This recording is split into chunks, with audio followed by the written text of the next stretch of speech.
What is going on, Goosers? Welcome back to the Chinggis Khan series. This is part 4. We left off. Chinggis had just gotten himself involved in the Jin dynasty, was successful in conquering Beijing. This episode, we're going to talk about a few more conquests of his.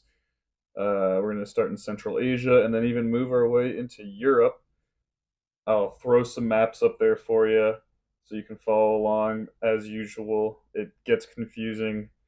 He's getting involved in the Kazakhstans and all the other stands. So I think it's just easier to take a look at the map. So if you don't know your geography like I do, use the pictures for reference, use the maps for reference. All right, let's get right into it.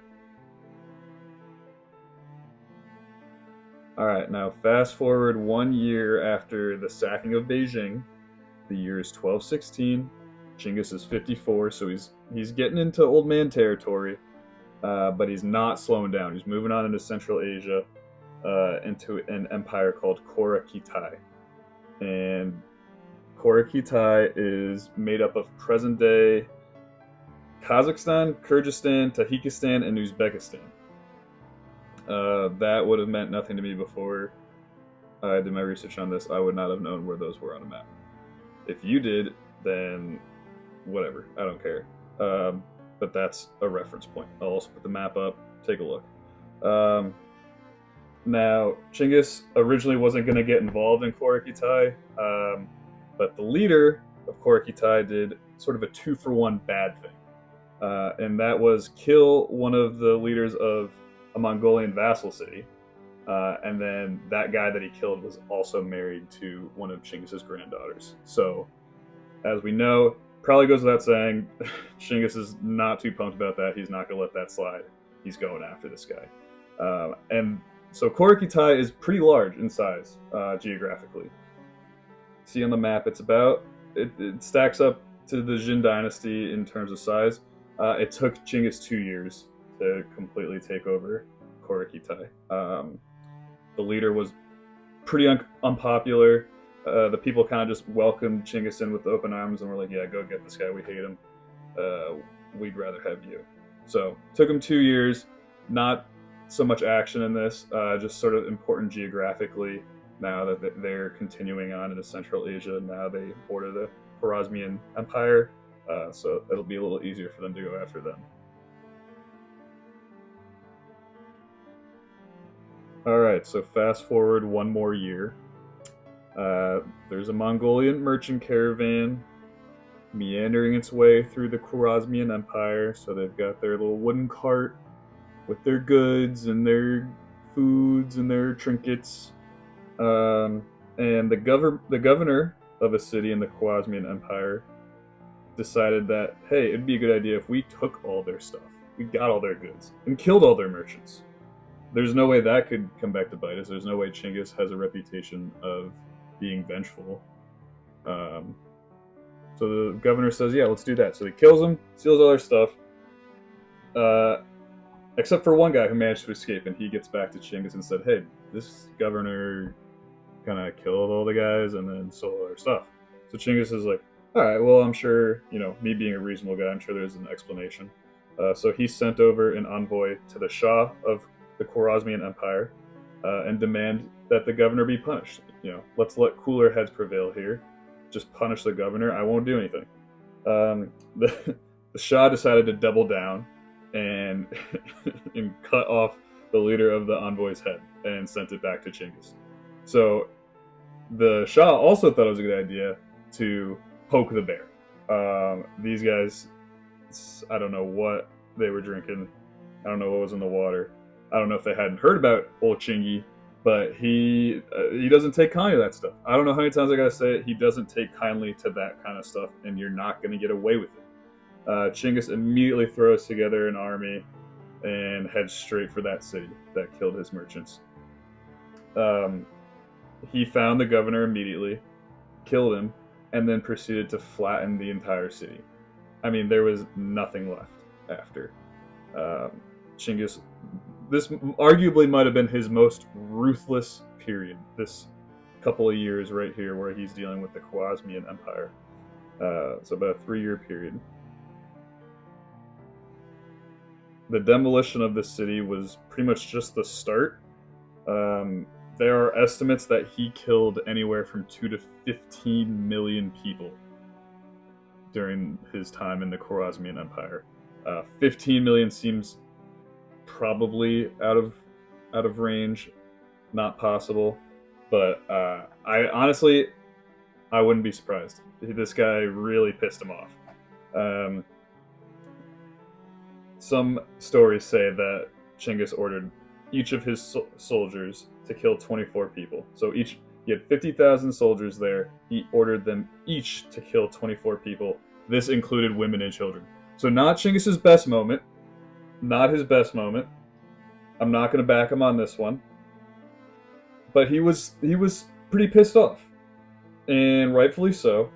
The empire lasted 2 years, the Khwarazmian Empire, before Chinggis was done with it. So another 2-year period.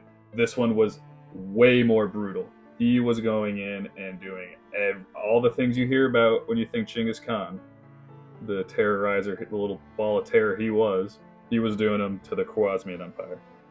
And I don't think he took many prisoners during this time. So, got a little hot, things got a little heated. Chinggis acted slightly out of character, overly out of character, probably in character, but just a little over the top for him. But again, the Shah of the Khwarazmian Empire apparently hadn't heard what Chinggis was all about. So now that same Shah might actually be the reason why Chinggis and his army ventured into Eastern Europe. As the story goes, the Shah actually managed to escape Genghis Khan and his army during their conquest of the Khwarazmian Empire. And so they were chasing for a bit, and then Chinggis is like, you know what, I'm sick of this, I'm getting old, I'm going home. So he sent his top dogs, Sube'etei, who you may remember, General Sube'etei, and then his other top general, Jeeb. He sent them in a pretty sizable army after the Shah to go bring him back.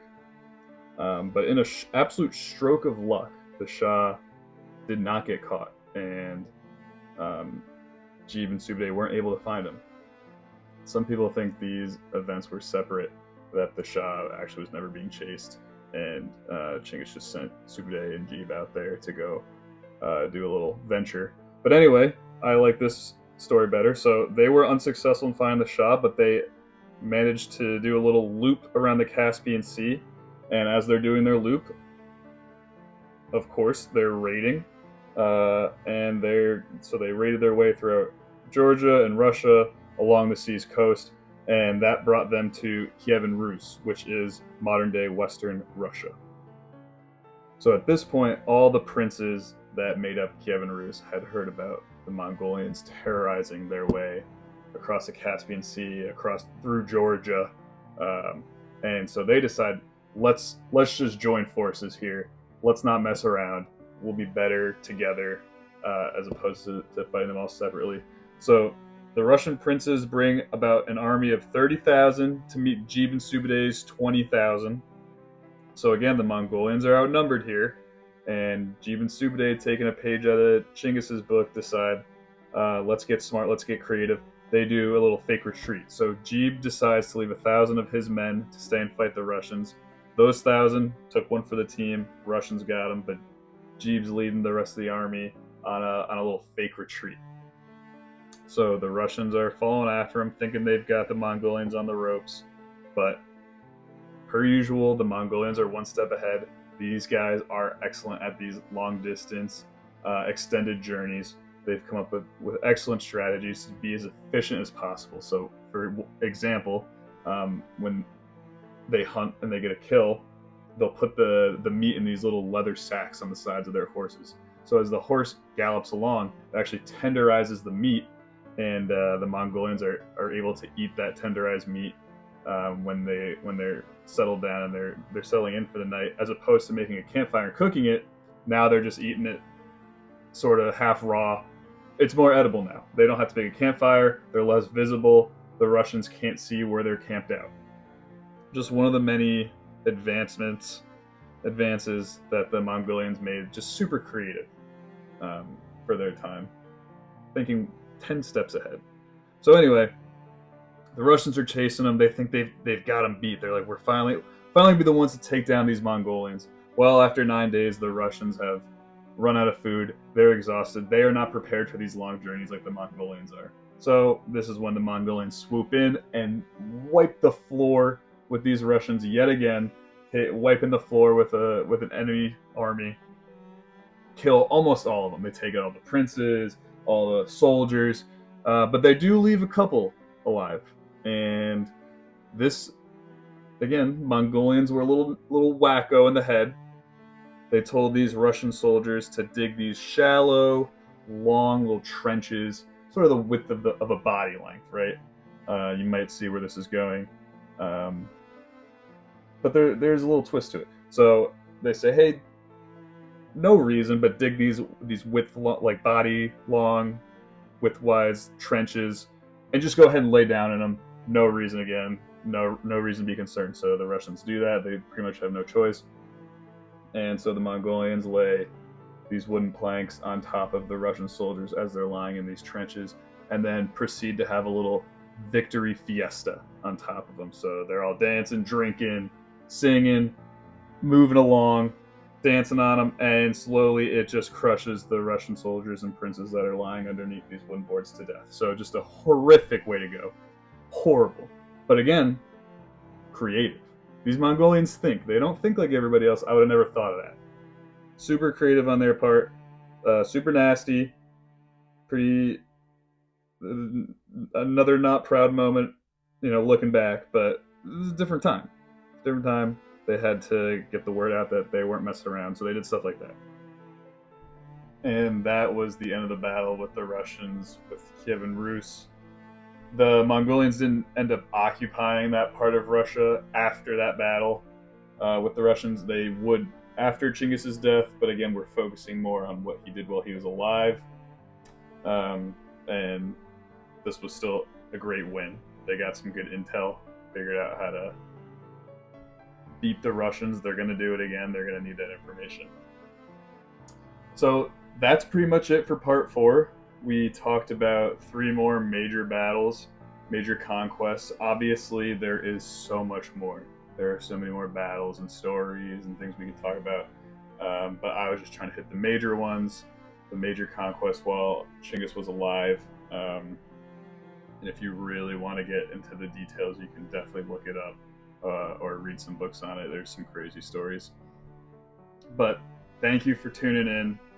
I'm going to do one more conclusion episode where I talk about the things you may not know about Chinggis. He's sort of known as this crazy lunatic who tortured and killed people for no reason, which he kind of was. I'll give you that. But I'm going to peel back the layers a little bit and show you big things that he did that advanced society so much faster than they would have had he not been such a visionary. He did some truly revolutionary things, and I'll go into that and give some of my personal thoughts during the conclusion. But thank you guys for listening. I had a ton of fun researching and making this. I actually got a new subscriber, a random guy. I didn't think that was going to be possible. I didn't think anyone would hear this besides the guys I made this for. So, appreciate it. I hope you guys have been goosed yet again. Another goosing for you. Another goosing for the gaggle. Thanks for listening. Hope you listen to the conclusion. You'll get some good facts. There's some good stuff in there. Okay, thanks.